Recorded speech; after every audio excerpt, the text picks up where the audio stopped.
Baik sahabat luar biasa, sesi satu pada acara kita kali ini yaitu ada narasumber dari eh, Brand dan Media Manager Save the Children, Ibu Dewi Sri Sumana. Nah, namun sebelum kita lebih lanjut ya membahas tentang materinya, mungkin kita juga kepengen tahu dulu nih Bu Dewi, Save the Children. Nah, mungkin masih banyak juga ya yang belum kenal dengan Save the Children itu apa ya? Mungkin Bu Dewi bisa sedikit menerangkan saya mengenai kiprah dari Save the Children di Indonesia sendiri. Silakan Bu Dewi. Terima kasih Mas Adi. Sekali lagi selamat siang Bapak Ibu semua, semangat selalu, sehat selalu.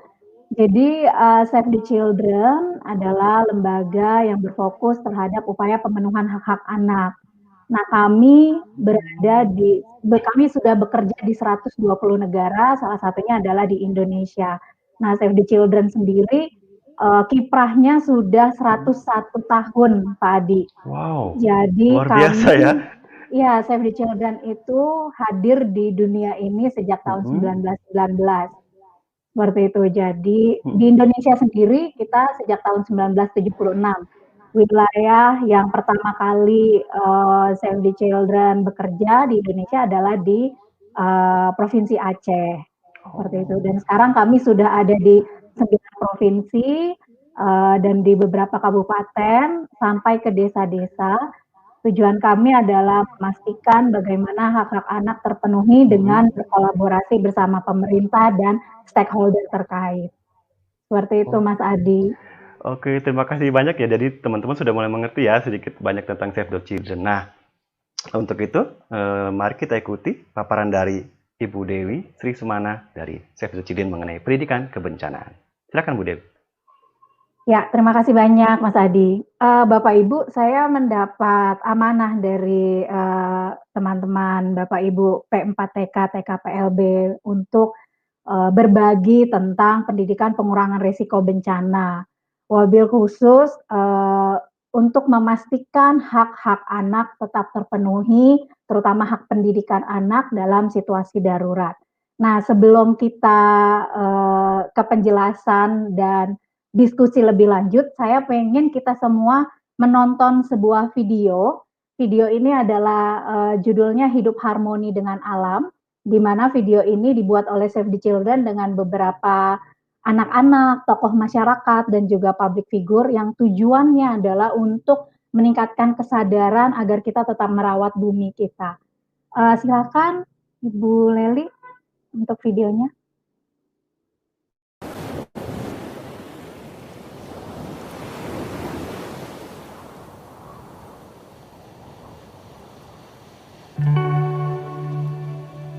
Gunung yang agung menjulang, hamparan pantai yang berkilauan, hutan yang memberi kehidupan. Apa yang Indonesia tidak punya? Dengan sejuta karunia kekayaan alam yang patut kita syukuri. Tapi letak geografis Indonesia juga membuatnya rentan akan risiko bencana alam. Wilayah Indonesia yang begitu besar berdiri di atas 4 lempeng bumi yang senantiasa bergerak dan sewaktu-waktu dapat bergeserkan, memicu gempa bumi, tsunami, dan gunung api aktif. Puluhan ribu kilometer pantai juga menghias Indonesia sebagai negara kepulauan, cantik dengan ombak yang tenang. Namun dalam sejarahnya, tidak jarang untuk ombak menjadi tinggi, menimbulkan gelombang ekstrim di lautan. Angin topan serta longsor pun adalah keniscayaan alam Indonesia. Tapi fenomena alam bukanlah musuh, melainkan hal yang perlu kita pahami karakter ancamannya. Kita semua dapat hidup berdampingan dengannya.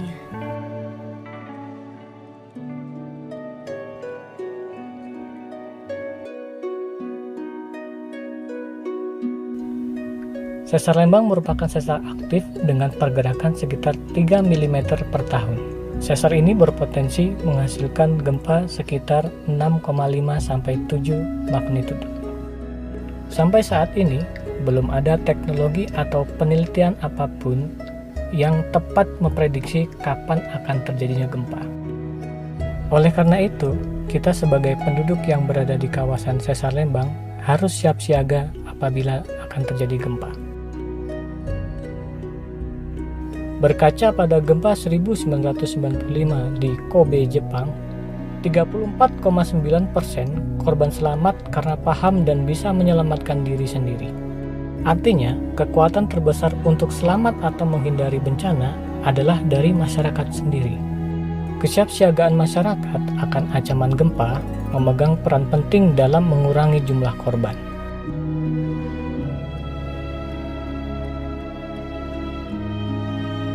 Sebagai pemuda yang hidup di sekitaran Sesar Lembang, kita harus mengenal berbagai potensi bencana alam yang dapat terjadi sewaktu-waktu, sehingga kita selalu bisa siaga menghadapinya bersama-sama. Namun sangat disayangkan, masih banyak pemuda yang tidak tahu, bahkan kurang aware mengenai potensi bencana di Sesar Lembang. Perlu kerjasama seluruh pihak agar pemuda dan masyarakat bisa meningkatkan kapasitas agar selalu siaga apabila bencana terjadi.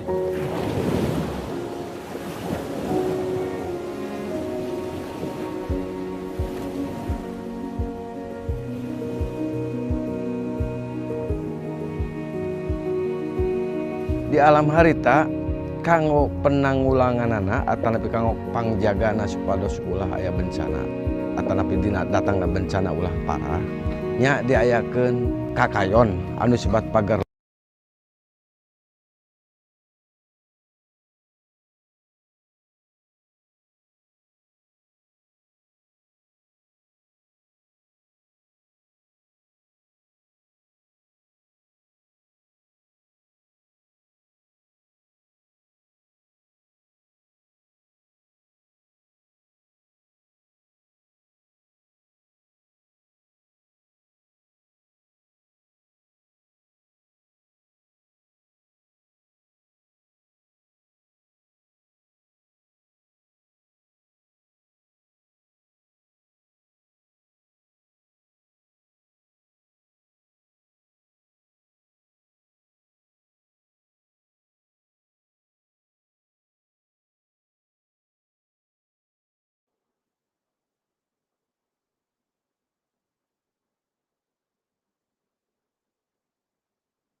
Oke, ini kayaknya suaranya nggak keluar nih, Bu Leli.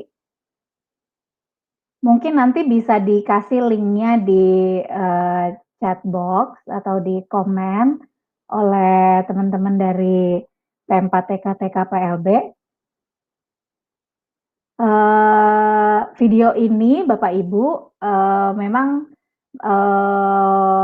tidak mewakili praktik baik di seluruh Indonesia, hanya di satu provinsi di Jawa Barat. Tetapi memang video ini tujuannya adalah untuk meningkatkan kesadaran terhadap publik, terutama juga anak-anak dan anak muda, agar kita bisa lebih sadar lagi untuk menjaga bumi dan juga siap dan siaga ketika terjadi bencana alam yang terjadi seperti itu.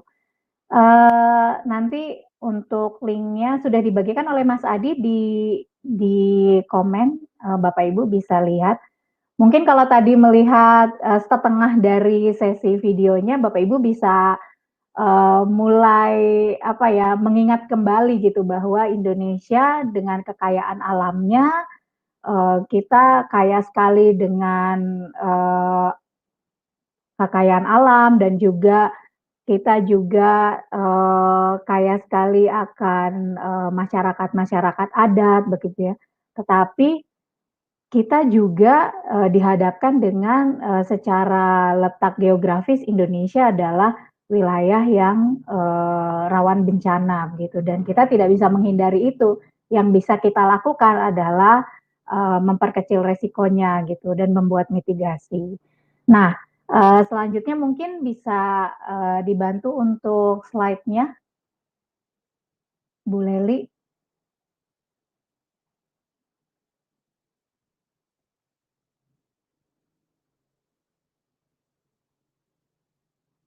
Silakan. Ya. Bisa di-show slide-nya, Bu Leli?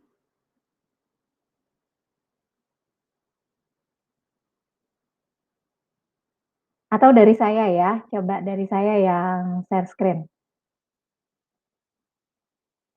Oke, sebentar.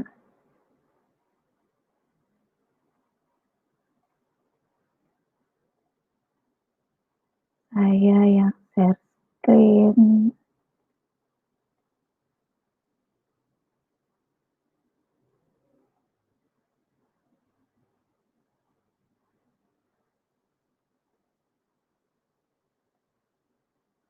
Sudah terlihat Bapak Ibu? Sudah terlihat ya? Saya jadi tidak bisa melihat chat box nih. Oke, sudah ya. Baik, tadi kita sudah melihat beberapa fakta-fakta ya terkait dengan alam Indonesia yang kaya, tetapi juga secara letak geografis Indonesia juga berada di pertemuan beberapa lempeng gitu ya, sehingga Indonesia menjadi di beberapa wilayah itu rawan bencana. Nah, selain itu juga berkaitan dengan satuan pendidikan, Bapak Ibu, satuan pendidikan ini juga menjadi rentan gitu. Kenapa kita tidak bilang TK saja, SD saja, SMP saja gitu ya, tapi kita sebutnya adalah sebagai satuan pendidikan secara menyeluruh. Ini beberapa data ya kalau Bapak Ibu lihat ini beberapa data dari Sekretariat Nasional Satuan Pendidikan Rawan Bencana bahwa mulai dari 2015 sampai dengan 2019 lebih dari 60.000 satuan pendidikan terdampak bencana dalam 5 tahun belakangan ya. 70% atau sebanyak lebih dari 100.000 sekolah dibangun di daerah rawan bencana. Nah, coba diingat-ingat lagi kira-kira sekolah Bapak Ibu dibangun di daerah rawan bencana atau tidak. Misalnya dibangun di daerah rawan longsor atau di pinggiran sungai begitu ya. Nah, ini di data Sekretariat Nasional SPAB ada 70% nih sekolah dibangun di daerah rawan bencana. Nah, terkait dengan COVID-19, Bapak Ibu, ada sebanyak 60 juta peserta didik belajar dari rumah dalam situasi pandemi. Hal-hal ini yang membuat satuan pendidikan menjadi rentan. Tadi udah Indonesianya secara geografis juga rentan, ditambah satuan pendidikan di Indonesia juga rentan gitu karena ada yang terdampak bencana, dibangun di daerah rawan bencana, begitu. Apalagi sekarang COVID gitu ya. Nah, dari situ maka kita sangat penting Bapak Ibu untuk mengetahui pendidikan pengurangan risiko bencana. Tidak hanya untuk anak-anaknya, tetapi yang sangat awal adalah kita nih orang dewasa, Bapak, Ibu, kepala sekolah, manajemen sekolah, Bapak Ibu kepala dinas pendidikan gitu ya, untuk mengetahui tentang bagaimana sih kita mempraktekkan pendidikan pengurangan risiko bencana dimulai dari sekolah. Supaya apa, angka-angka ini yang Bapak Ibu lihat di layar itu tidak ada gitu ya, supaya angka-angka ini berkurang gitu. Nah, di Save the Children sendiri kami punya namanya pendidikan aman dari bencana atau education safe from disaster. Kami punya tujuan dalam framework ini. Tujuannya kami sebut dengan zero zero goals, di mana zero-nya itu 0 anak, jadi tidak ada anak yang terluka atau meninggal karena kejadian bencana. Ini tujuan utama. 0 tujuan utama pertama kami. Lalu 0 yang kedua adalah tidak ada anak yang kehilangan hak pendidikannya dalam situasi darurat. Artinya dalam situasi apapun, termasuk bencana, pandemi, anak-anak tetap harus mendapatkan akses pendidikan yang berkualitas. Nah, ini yang menjadi komitmen Save the Children baik di Indonesia, di Asia maupun secara global. Nah, berkaitan dengan pendidikan aman dari bencana, yang paling penting juga dimulai dari mengedukasi semua pihak, mengedukasi anak-anak, mengedukasi orang dewasa, bapak dan ibu guru, mengedukasi orang tua, dan juga sama-sama membangun sistem gitu ya di pemerintahan. Nah, banyak sekali sebenarnya cara kita mengedukasi ya Bapak Ibu. Salah satunya misalnya dengan platform seperti ini, kita mengadakan webinar dan lain-lain. Nah, Save the Children, kami juga membuat sebuah inovasi untuk memberikan edukasi tentang pendidikan aman dari bencana atau pendidikan pengurangan risiko bencana. Nah, edukasi ini adalah kami menciptakan sebuah aplikasi, di mana aplikasi kebencanaan ini yang bisa meng-cover 3 isu besar Bapak Ibu. Mungkin kita bisa sama-sama menjawab nih ya, kira-kira Bapak Ibu punya aplikasi tentang bencana nggak nih? Boleh ditulis di chat box, aplikasi apa aja yang terkait dengan bencana yang Bapak Ibu punya gitu. Lalu juga Bapak Ibu punya aplikasi tentang adaptasi perubahan iklim kah? Punya aplikasi tentang sekolah aman bencana? Kalau misalnya punya berarti banyak nih aplikasi yang di-download ya di handphonenya Bapak Ibu gitu. Nah, bicara tentang pengurangan risiko bencana, maka 3 isu ini yang perlu kita pahami gitu, terkait dengan pengurangan risiko bencananya itu sendiri, adaptasi perubahan iklim, dan satuan pendidikan aman bencana atau sekolah aman bencana. Nah, kalau kita searching aja ya Bapak Ibu di Play Store atau di App Store gitu ya. Kalau kita tulis bencana akan ada banyak sekali aplikasi gitu. Kita tulis Safe School, banyak sekali aplikasi. Climate change atau adaptasi perubahan iklim masih sedikit, tapi kalau climate change banyak banget aplikasi. Tapi ada nggak sih satu aplikasi yang kita bisa pelajari semuanya? Nah, Save the Children mengembangkan ini Bapak Ibu. Kita sebut ini sebagai aplikasi namanya Bumi Kita. Tapi ini masih Android based, jadi hanya bisa di handphone Android. Kalau yang saat ini memiliki handphone Android bisa langsung di search Bumi Kita. Jadi ada aplikasi yang ini dikembangkan oleh Save the Children, bekerja sama dengan Google dan juga mitra-mitra terkait. Salah satunya adalah Kementerian Pendidikan. Aplikasi ini kami sebutnya adalah satu pintu untuk membangun ketangguhan. Tadi kalau kita lihat video yang tadi dan juga kita bicara tentang kebencanaan, perubahan iklim, satuan pendidikan aman bencana, kuncinya cuma satu sih Bapak Ibu, bagaimana kita bisa bersama-sama membangun ketangguhan dimulai dari diri kita sendiri. Nah, aplikasi Bumi Kita ini adalah aplikasi edukatif, interaktif, dan partisipatif, serta ramah anak.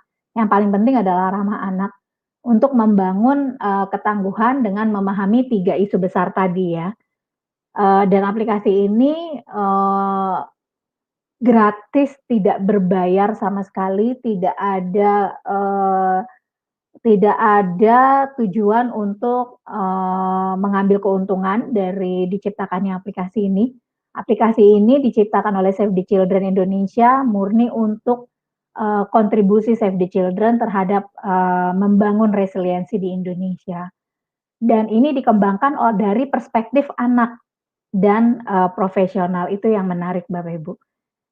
Jadi kalau misalnya kita bicara soal kebencanaan, perubahan iklim, dan satuan pendidikan aman bencana, apa sih yang dikira oleh user yang difikirkan oleh masyarakat kira-kira apa yang ingin diketahui dalam satu genggaman. Nah, itu yang ada di aplikasi Bumi Kita. Saya tidak akan mendetailkan seperti apa karena waktunya nanti tidak cukup. Bapak Ibu bisa browsing atau, bisa, untuk, tahu lebih jauh bisa ke YouTube Save the Children Indonesia, dan di situ juga ada informasi tentang, aplikasi Bumi Kita. Nah, ini ada satu video tapi saya khawatir suaranya hilang, saya skip aja ya.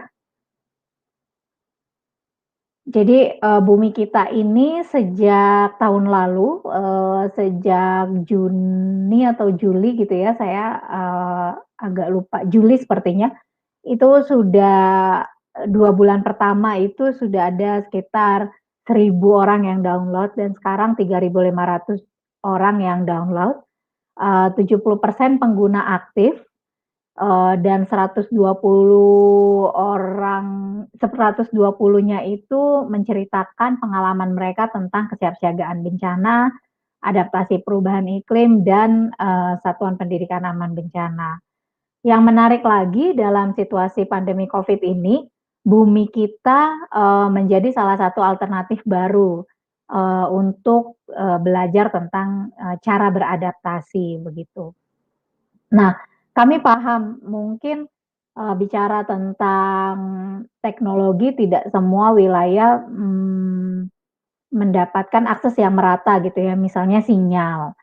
Nah, apalagi harus misalnya mendownload aplikasi. Nah, ada satu web based interactive learning yang juga disediakan oleh Save the Children, di bumikita.stc.or.id nanti saya bisa, tuliskan di chat box atau di komen. Jadi, Bapak Ibu bisa mengakses ini untuk memberikan pembelajaran tentang pengurangan risiko bencana, adaptasi perubahan iklim, dan SPAB kepada anak-anak didik kita. Jadi memang, kita membuat ini bukan hanya sekedar seperti bahan bacaan, tapi kita membuat ini, interaktif. Jadi ketika kita masuk ke website ini, misalnya kita klik yang pengurangan risiko bencana gitu ya, nanti ada, berbagai macam ancaman. Ada banjir, gempa, terus juga misalnya, COVID-19, terus, longsor dan lain-lain. Nah, ketika kita klik, kita mau belajar yang mana sih, kita bisa pilih salah satu dan, kita bisa belajar tentang isu pengurangan risiko bencana di situ gitu. Bahasanya sangat ramah anak, dan Bapak Ibu bisa mencobanya gitu ya, mungkin mulai hari ini atau mulai besok gitu menggunakan, web based interactive learning ini. Nah, dalam upaya membangun ketangguhan, kita perlu champion-champion ya Bapak Ibu. Kita perlu peran, banyak pihak gitu ya menjadi champion. Nah, salah satunya di Save the Children kami, membuat ada namanya peran champion Bumi Kita. Jadi setiap orang, salah satunya yang akan ada menjadi narasumber juga nanti di sini, namanya Ibu Inong, saya lupa di hari apa gitu ya. Nanti, guru-guru atau kepala sekolah atau bahkan ada kepala dinas menjadi champion Bumi Kita untuk mensosialisasikan tentang ketangguhan gitu. Mungkin kita kalau bicara soal ketangguhan, ini ketangguhan apa sih? Kayaknya susah gitu ya. Tetapi ketika kita menggunakan satu aplikasi atau satu inovasi teknologi, yang ramah anak, itu akan mempermudah kita untuk menjelaskan ke anak-anak. Dan juga peran champion ini saya harap mungkin Bapak Ibu nanti bisa juga menjadi, champion kita, eee, menjadi role model untuk keluarga, sekolah, dan lingkungan. Termasuk juga, kalau anak-anak menjadi peer educator gitu sesama mereka dan juga sesama, kaum muda. Jadi sangat penting sekali, partisipasi kita semua, tidak hanya orang dewasa tetapi juga anak-anak dalam proses membangun ketangguhan ini. Karena, bicara terkait dengan masalah anak, solusi yang nyata adalah, yang bisa kita dengarkan juga dari anak, karena mereka yang menghadapi masalahnya setiap hari dan kita bisa mendengarkan dari mereka juga solusinya, seperti itu. Beberapa public figure juga, ikut mengkampanyekan, ikut mempopulerkan tentang isu pengurangan risiko bencana ini, bagaimana menjaga bumi kita, tidak hanya terkait, meminta orang untuk belajar di aplikasi Bumi Kita, tetapi juga, para public figure ini membantu juga, untuk menyadarkan banyak pihak, agar lebih sadar, siap, dan siaga. Kurang lebih itu, Bapak Ibu, selebihnya mungkin kita bisa diskusi, tanya jawab, silahkan jika ada pertanyaan. Saya lanjut ke Mas Adi, silakan Mas Adi. Iya, terima kasih Bu Dewi atas penyampaiannya yang tadi mengenai Save the Children ya, dan juga saya sedikit menarik juga ya tentang sekolah-sekolah di Indonesia yang ternyata posisinya ya Bu Dewi ya, posisinya itu rawan dengan bencana gitu ya. Mungkin ada beberapa atau juga teman-teman atau sahabat luar biasa yang sedang menyaksikan pasti mulai aware ya, oh ternyata apakah sekolah yang sekolah kita miliki ini ada di lingkungan bencana nggak ya gitu. Nah mungkin dari sini kita bisa aware dulu dan bisa mengambil langkah-langkahnya Bu Dewi ya ketika ada, jangan sampai ya ketika ada bencana datang, tentunya kita meminimalisir resiko tersebut ya Bu Dewi ya. Iya, iya. Ya misalnya baik sahabat luar biasa, ya. Salah satu silakan. contohnya di masa pandemi ini kan ya, resikonya menjadi double even triple gitu. Betul. Berkali-kali lipat. Contoh misalnya di Sulawesi Barat kemarin, ada nggak di sini ya Bapak Ibu dari Sulawesi Barat? Di Majene, Mamuju gitu ya, ketika terjadi bencana di masa pandemi, maka harus sangat hati-hati gitu, terutama di memastikan anak-anak tetap mendapatkan hak pendidikan yang berkualitas.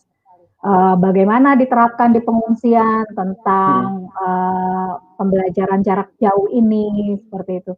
Jadi sangat penting sebenarnya peran sekolah, guru, dan juga peran orang tua untuk memastikan anak-anak bisa mendapatkan akses yang berkualitas. Kalau 3 aspek ini, sekolah, orang tua, dan juga misalnya pemerintah setempat gitu ya, bisa berkolaborasi bersama, mungkin kita bisa mencapai itu target tadi yang pertama, zero goals tadi.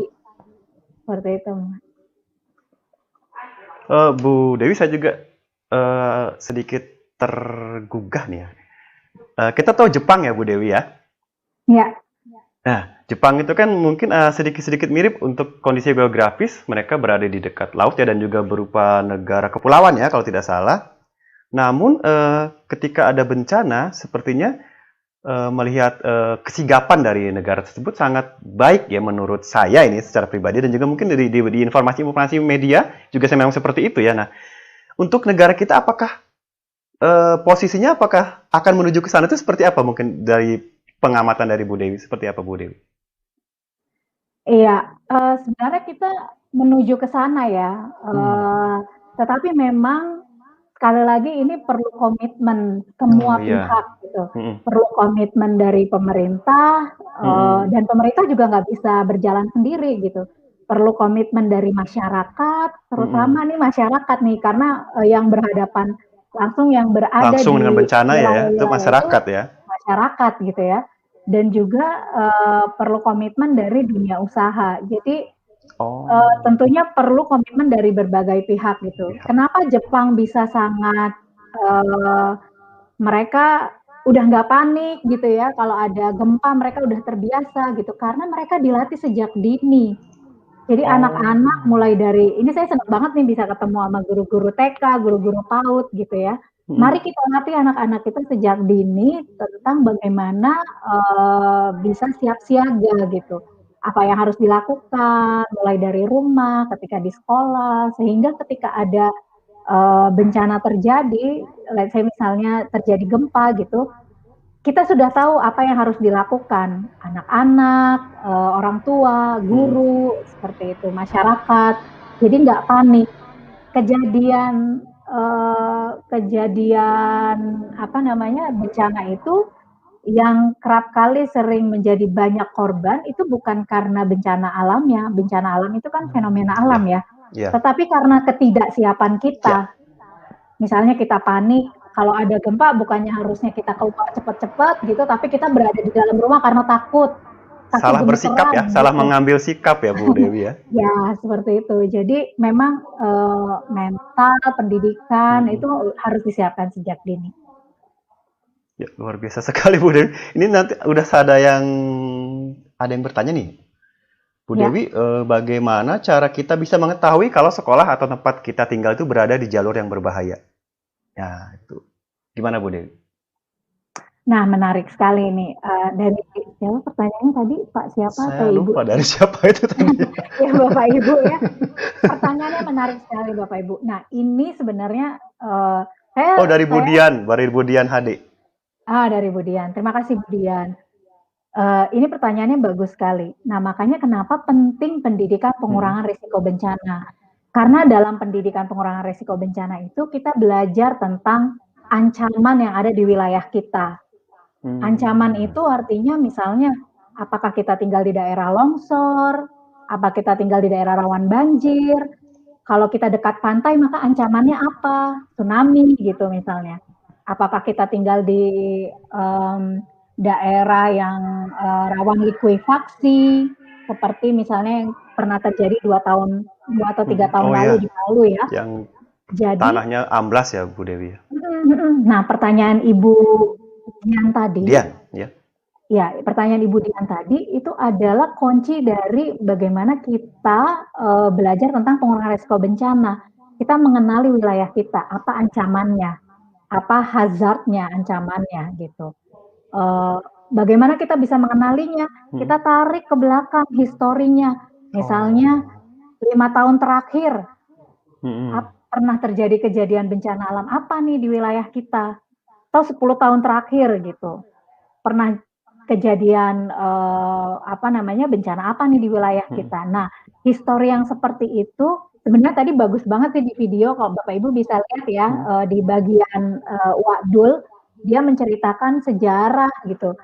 Histori seperti itu yang membuat kita belajar. Contoh misalnya seperti Wadul tadi yang di video, dia menceritakan di tahun 20 tahun yang lalu gitu ya, terjadi tsunami di daerah tersebut gitu. Nah, pengalaman dari kejadian tsunami dulu itu, maka orang tua dulu itu menyampaikan kepada anak-anak bahwa harus tanam pohon, pohon nggak boleh ditebang, karena kalau ada tsunami ketika misalnya kita banyak pohon gitu ya, itu bisa menghadang pohon duluan sebelum menghadang kitanya gitu misalnya. Jadi sejarah-sejarah 5-10 tahun terakhir tentang kebencanaan itu juga menjadi penting kita ketahui dan kita informasikan ke anak-anak kita. Saya rasa sekarang mungkin sedikit ya anak-anak yang tahu. Paling misalnya anak Jakarta tahu kalau setiap tahun terjadi banjir misalnya, atau kalau dulu saya karena saya lama di Jakarta, saya udah tahu nih 5 tahun sekali pasti akan terjadi banjir gitu misalnya. Nah, sejarah-sejarah yang seperti itu juga yang penting harus kita ketahui. Nah, selain hazardnya atau ancamannya, kita juga harus tahu kapasitas yang dimiliki oleh kita sendiri, keluarga kita dan masyarakat. Misalnya kapasitasnya apa? Ada nggak nih jalur evakuasi di wilayah kita? Misalnya kita wilayah rawan gempa di daerah kita. Kita lihat ternyata ini nggak ada jalur evakuasinya. Kalau ada gempa kita kemana ya supaya selamat? Nah, itu yang perlu dikaji bersama-sama dengan masyarakat setempat. Di mana jalur evakuasi, di mana titik aman, sehingga ketika terjadi seperti itu kita bisa langsung mengevakuasi diri kita dan keluarga kita. Seperti itu. Tadi ada hazard, ada kapasitas, ada kerentanan. Apa yang menjadi rentan? Misalnya, dimulai dari rumah kita aja. Oh, ternyata di rumah saya ada lansia, ada nenek saya, sehingga ini menjadi salah satu kerentanan ketika terjadi gempa bumi. Artinya, kalau ada gempa bumi, yang perlu saya perhatikan duluan adalah nenek saya nih sama anak-anak saya gitu misalnya. Karena mereka adalah, apa namanya, yang perlu bantuan untuk ditolong misalnya seperti itu. Jadi ada, 3 hal tadi ya, terakhir adalah resikonya gitu. Jadi ketika kita udah tahu kalau kita tinggal di daerah rawan longsor, berarti kita tahu resikonya apa. Resikonya kita bisa jadi kena longsor, resikonya kita bisa kehilangan harta benda, bahkan misalnya kehilangan keluarga atau nyawa kita sendiri. Jadi apa yang harus kita lakukan, tentunya kita harus mengetahui 4 hal tadi, ancaman, kapasitas, kerentanan, dan resikonya. Itu Mas Adi. Iya, terima Kemudian kasih, semoga menjawab. ya, ya Bu Dewi ya. Nah ini nih ada lagi nih dari Ibu Hidayah Safar, dan mungkin juga agak sedikit nyambung ya dengan pertanyaan juga dari Ibu Ade Putri Sarwenda. Kita gabungin saja nih ya. Kalau Ibu Hidayah menanyakan bagaimana cara kita untuk menghadapi psikologi anak untuk menghadapi bencana. Nah, sedangkan Bu Ade tadi juga bertanya, gimana nih bentuk aktivitas trauma healingnya yang bisa dilakukan kepada peserta didik. Nah, mungkin bisa dijelaskan langsung Bu Dewi.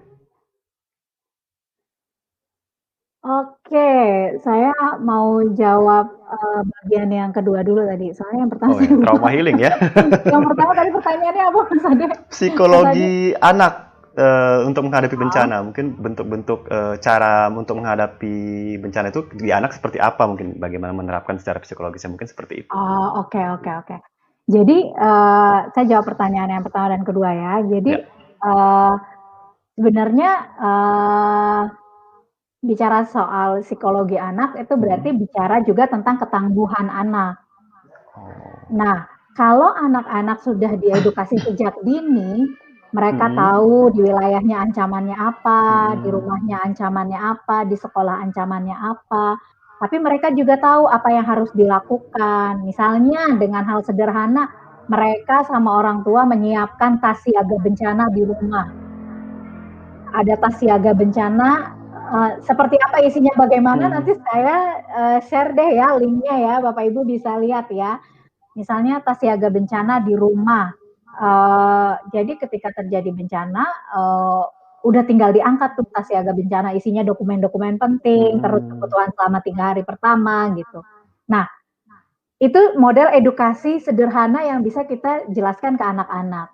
Termasuk misalnya edukasinya karakteristik ancaman bencana, kalau gempa terjadi itu seperti apa, kalau banjir misalnya hujan terus-menerus, hujan besar selama 2 malam gitu, kemungkinan akan terjadi banjir. Nah, anak-anak udah harus dikasih tahu gitu ya, tentang karakteristik bencananya. Nah, ketika mereka diedukasi dengan baik tentang kebencanaan ini, cara mengedukasinya salah satunya untuk membantu Bapak Ibu ada di aplikasi Bumi Kita ya. Jadi di-download aja aplikasinya dan web based interaktifnya. Balik lagi tadi, ketika anak-anak sudah teredukasi dengan baik, anak-anak jadi paham. Bukan cuma ingat, tapi paham. Nah, yang paling penting lagi adalah ibu-ibu nih dan bapak-bapak di sekolah dibuat simulasinya. Jadi nggak hanya mendapatkan teori, anak-anak juga tahu nih simulasinya. Jadi ketika amit-amit Langkah-langkah gitu ya, apa ya yang harus dilakukan ketika terjadi Iya. gitu Bu ya? Iya, jadi ketika misalnya beneran kejadian bencana, anak-anak nggak panik karena mereka udah sering simulasi. Simulasi saya anjurkan misalnya kita bisa lakukan per 6 bulan sekali. Kalau 6 bulan sekali ya. udah kembali ke sekolah ya. Tapi kalau ini sebelum kembali ke sekolah berarti kan orang tuanya yang juga menjadi punya peran penting menggantikan bapak dan ibu guru di rumah gitu. Jadi diberi latihan, tidak hanya teori atau misalnya pakai aplikasi Bumi Kita, tapi juga diberikan simulasinya gitu ke anak-anak. Sehingga anak-anak juga mereka kebiasa gitu apa yang bisa dilakukan. Nah, berkaitan dengan psikologi anak tadi, artinya ketika misalnya anak-anak sudah paham, sudah mengetahui apa yang bisa dilakukan dan karakteristik bencana, maka secara psikologi anak-anak menjadi tangguh gitu ya. Mereka jadi percaya diri gitu. Let's say misalnya ketika terjadi bencana, ya mungkin ada teriak gitu ya, tapi setelah itu anak-anak tahu apa yang harus dilakukan gitu. Secara ilmiah, secara apa namanya, secara naluri gitu ya, memang kalau ada bencana kita pasti udah teriak duluan gitu misalnya, gempa gitu misalnya. Tapi kita selesai di situ karena kita tahu habis itu mau melakukan apa. Nah, itu juga yang harus dituangkan ke anak-anak. Makanya secara psikologi anak kita mesti membangun ketangguhan anak gitu. Nah, ini berdampak kepada ketika kita udah membangun resilience anak tadi, ini menjawab pertanyaan yang kedua, bagaimana menghilangkan Trauma traumanya. healing ya. Kami tidak bisa menyebut trauma karena kalau misalnya disebut trauma itu harus apa namanya, yang mengeluarkan itu adalah psikolog Assessment gitu. ya, Ada asesmennya, ada detail yang harus dilakukan. Tapi kami biasanya menyebutnya adalah ketika pasca bencana anak-anak mengalami ketakutan yang berlebihan. Oh. Sehingga misalnya anak-anak menjadi sangat sedih sekali karena misalnya kehilangan orang tua gitu ya, atau mereka kehilangan temannya, atau rumah dan sekolahnya ambruk gitu misalnya. Anak-anak menjadi kesedihan yang berlebihan atau ketakutan yang berlebihan. Nah, ketika mereka mengalami ini, maka fase yang harus dilakukan adalah fase di mana orang-orang dewasa memberikan dukungan, kami sebutnya PFA, Psychological First Aid, atau dukungan pertolongan pertama pada psikologi. Cukup dengan 3L, look, listen, link. Jadi Bapak Ibu melihat, mengobservasi sejauh mana perubahan yang dialami oleh anak-anak Bapak Ibu ketika pasca bencana. Terus yang kedua adalah mendengarkan, itu jadi sangat penting, mendengarkan apa saja yang ingin disampaikan anak, apapun gitu ya. Lalu yang ketiga, link, melingkan, menghubungkan dengan pihak-pihak terkait. Misalnya anak berubah sangat drastis dalam 7 hari setelah bencana. Yang tadinya dia ceria, tapi dia jadi murung dan sedih berkelanjutan, bahkan misalnya mengancam untuk bunuh diri gitu misalnya anaknya, maka itu udah harus di-link atau dihubungkan dengan psikolog atau dengan layanan-layanan dukungan profesional yang lain. Seperti itu, Mas. Ya, seperti itu ya Bu Ade Putri. Jawaban dari Bu Dewi. Ini ada lagi, banyak sekali yang bertanya nih jadinya nih. Ada dari tadi udah terjawab ya untuk Bu Rita, dia bertanya latihan aman bencana berapa kali? Tadi 6 bulan sekali ya kalau tidak salah ya Bu Dewi. Sebaiknya. Tapi ya, kalau sebaiknya ya. Lebih bagus misalnya per 4 bulan sekali gitu ya, per kuartal. Oh iya, per 4 bulan sekali ya. Lebih sering, lebih bagus, dan anak-anak jadi mengingat. Kayak misalnya anak di TK dan di PAUD kan lebih sering setiap hari diberikan latihan, kan mereka jadi lebih sering, lebih gampang mengingat dan paham kan. Lebih sering lebih bagus, tapi kalau waktunya misalnya sempit, ya 6 bulan sekali sebaiknya dilakukan. Baik, ini ada lagi dari Ibu Suharyani. Seandainya kita sudah tahu nih bahwa sekolah kita berada di daerah rawan bencana, apakah sekolah harus menyediakan sarana untuk menanggulanginya seandainya bencana itu terjadi? Gimana Bu? Iya, betul sekali Bu. Pertanyaannya bagus. Jadi kalau kita sudah tahu sekolah kita berada di wilayah rawan bencana, Bapak Ibu harus menerapkan namanya 3 pilar Satuan Pendidikan Aman Bencana. Saya memang apa aja tuh Bu Dewi? Presentasi ya, supaya ini ada muncul di diskusi saja gitu. Karena kalau masuk di presentasi nanti waktunya habis presentasi. 3 pilar Satuan Pendidikan Aman Bencana. Yang pertama adalah fasilitas sekolah yang aman. Jadi Bapak Ibu kalau punya sekolah berdiri di daerah rawan bencana, pastikan sekolahnya, fasilitasnya aman dari bencana. Misalnya, contoh sekali yang paling gampang, kalau Bapak Ibu berdiri di daerah yang Alamat. rawan gempa, Oh, yang rawan gempa. pintu sekolah Bapak Ibu sebaiknya Oh, ya. dibuka keluar, bukan ke dalam. Ke dalam. Kenapa? Karena Lebih kalau mudah ya. kalau ke dalam, bayangin kalau anak-anak panik keluar ruangan, kalau ke dalam mereka bisa jatuh kan. Tapi kalau keluar itu akan mudah untuk Langsung. mengevakuasi. Itu salah satu. Terus kedua, misalnya terkait dengan kalau sekolahnya berada di daerah rawan banjir, berarti sekolahnya harus meninggikan sekolah gitu ya. Kalau pindah lebih bagus, tapi kayaknya kalau pindah lebih susah ya. Misalnya beradaptasi ya, ditinggikan gitu sekolahnya. Saya mau kasih contoh, salah satu sekolah dampingan kami yang sangat bagus sekali menerapkan 3 pilar Satuan Pendidikan Aman Bencana ini, ada namanya MI Al-Mutakin, itu di daerah Penjaringan. Setiap tahun langganan banjir. Bahkan mereka sering jadi tempat untuk tempat untuk berlindung sementara gitu ya, lantai 2-nya, lantai 1-nya banjir. Nah, sekolah ini kepala sekolahnya punya komitmen mereka cari dana karena kan swasta juga gitu ya. Cari dana untuk bisa meninggikan sekolahnya gitu sehingga anak-anak bisa nyaman dan kalau ada banjir anak-anak tetap bisa bersekolah tanpa harus khawatir kebanjiran. Seperti itu. Jadi 3 pilar tadi, satu fasilitas aman bencana.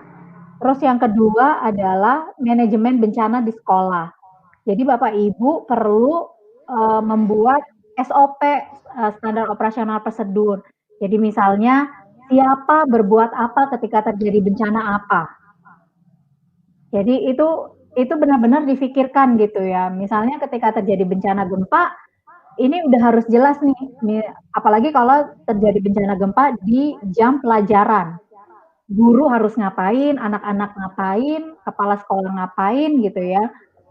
Terus warga sekolah yang lainnya harus berbuat apa gitu. SOP itu menjadi penting, termasuk jalur-jalur evakuasi dan titik kumpul. Yang ketiga adalah tentang pendidikan pengurangan risiko bencana. Jadi pendidikan pengurangan risiko bencana ini menjadi penting juga disampaikan ke anak-anak dan ke semua warga sekolah termasuk orang tua. Jadi 3 hal ini, Ibu tadi yang bertanya, kalau misalnya Ibu berada di sekolahnya berada di daerah rawan bencana, maka ayo Bu kita lakukan 3 pilar ini. Tadi ya. Misalnya, Mbak gimana caranya, siapa yang bisa bantuin gitu, hubungi dinas pendidikan setempat, karena dinas pendidikan setempat harusnya sudah mengetahui tentang Satuan Pendidikan Aman Bencana. Oh, seperti itu ya. Gitu, Mas Adi. Iya. Nah, ini ada yang nongol di layar nih. Ibu, apakah perlu dibentuk tim aman bencana di sekolah katanya dari Ibu Badriah? Iya, betul banget Bu Badriah, tim siaga bencana kita sebutnya biasanya ya. Tim siaga bencana di sekolah itu isinya ada guru, kepala sekolah, komite sekolah, dan anak-anak. Nah, tim siaga bencana sekolah ini masuk di indikator manajemen bencana di sekolah. Tadi yang 3 pilar tadi. Iya, sepertinya masih ada yang bertanya, cuman waktu kita sangat terbatas ini Bu Dewi. Jadi sepertinya kita sudahi dulu nih. Terima kasih banyak. Namun sebelumnya saya ingin mendengar dulu nih closing statement-nya dari Bu Dewi mengenai pendidikan kebencanaan ini. Silakan Bu Dewi. Iya, makasih Mas Adi, makasih Bapak Ibu yang sangat tertarik. Pertanyaannya banyak, tapi mohon maaf tidak bisa dijawab semua. Semoga nanti kita bisa punya sesi lagi sama-sama untuk membahas ini. Closing statement ya. Kalau dari saya, pendidikan pengurangan risiko bencana itu adalah hak untuk semua anak. Jadi sangat penting kita memberikan pendidikan tersebut sejak dini, mulai dari anak-anak itu berada di satuan pendidikan, misalnya mulai dari PAUD gitu. Jadi kebiasaan, pemahaman, edukasi yang ditanamkan sejak dini itu membantu anak-anak menjadi tangguh, termasuk juga, kita orang dewasa. Maka penting buat kita, untuk selalu memberikan pendidikan pengurangan risiko bencana. Karena hak pendidikan anak, itu hak pendidikan adalah salah satu hak anak yang tidak boleh dilupakan apapun situasinya. Seperti itu Mas Adi. Ya, terima kasih banyak ini Bu Dewi dari Save the Children ya sudah meluangkan waktunya bersama kita semua di sini di acara kita kali ini sehingga kita dapat mendengar beberapa informasi penting mengenai bagaimana kita menyikapi tentang pendidikan kebencanaan kali ini. Ya, terima kasih banyak Ibu Dewi. Semoga kita bisa bertemu kembali. Semoga selalu sehat dan juga sukses terus untuk Bu Dewi. Terima kasih. Terima kasih, saya mohon pamit ya, tidak bisa ikut sampai selesai. Terima kasih Mas Adi. Iya. Terima kasih Bapak Ibu dari P4TK TKPLB. Terima kasih Bapak Ibu semua. Assalamualaikum. Waalaikumsalam warahmatullahi wabarakatuh.